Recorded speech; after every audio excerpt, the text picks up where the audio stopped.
চট্টগ্রামে ১০ ট্রাক অস্ত্র চোরাচালানের ঘটনায় অস্ত্র আইনের মামলায় সাবেক স্বরাষ্ট্র প্রতিমন্ত্রী লুৎফুজ্জামান বাবরের খালাস পাওয়ার খবরে নেত্রকোনায় আনন্দ মিছিল করা হয়েছে।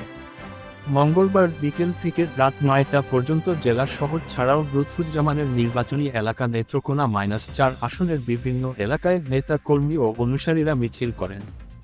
সন্ধ্যায় জেলা যুবদলের সাবেক ১ নম্বর জ্যেষ্ঠ সহসভাপতি আবদুল্লাহ আল মামুনের নেতৃত্বে শহরের কোর্ট স্টেশন এলাকা থেকে মিছিল বের হয়ে শহরের প্রধান সড়ক প্রদক্ষিণ শেষে একই স্থানে শেষ হয়।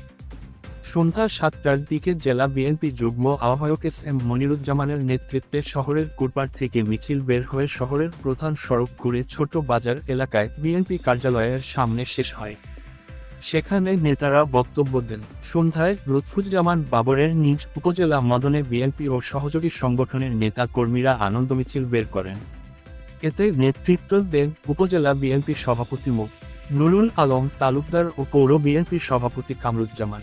মিছিল শেষে দলীয় কার্যালয়ে বক্তব্য দেন পৌর বিএনপি সাধারণ সম্পাদক আব্দুল কাদির, উপজেলা বিএনপি সাবেক আহ্বায়ক আব্দুল হেলিম, পৌর বিএনপি সাবেক সভাপতি সাইদুর রহমান, সাবেক সাংগঠনিক সম্পাদক শামসুল আলম, উপজেলা যুবদলের সভাপতি গোলাম রাসেল, ফতেপুর ইউনিয়ন পরিষদের ইউপি চেয়ারম্যান শামিউল হায়দার, ছাত্রদলের সাধারণ সম্পাদক শামীম হাসান, পৌর ছাত্রদলের আহ্বায়ক মাহমুদুর রহমান প্রমুখ।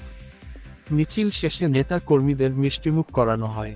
মিছিল শেষে বক্তারা বলেন, লুৎফুজ্জামান বাবর বিএনপি সরকারের সময়ে সফল স্বরাষ্ট্র প্রতিমন্ত্রী ছিলেন। ওই সময় তিনি নির্বাচনী এলাকা ছাড়াও নিজ জেলায় বহু মানুষকে চাকরিসহ বিভিন্নভাবে সহযোগিতা করেন।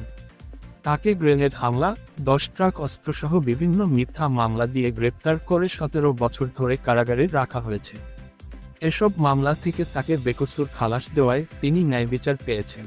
লুৎফুজ্জামান বাবর ১৯৯১ সালের ৫ম জাতীয় সংসদ নির্বাচনে স্বতন্ত্র প্রার্থী হিসেবে নেত্রকোনা -৪ মদন মোহনগঞ্জ খালিয়াজুড়ি আসন থেকে সংসদ সদস্য নির্বাচিত হন।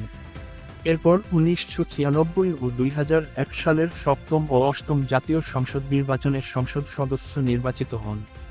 তিনি আজ ১০ ট্রাক অস্ত্র মামলায় যাবজ্জীবন কারাদণ্ড থেকে খালাস পান।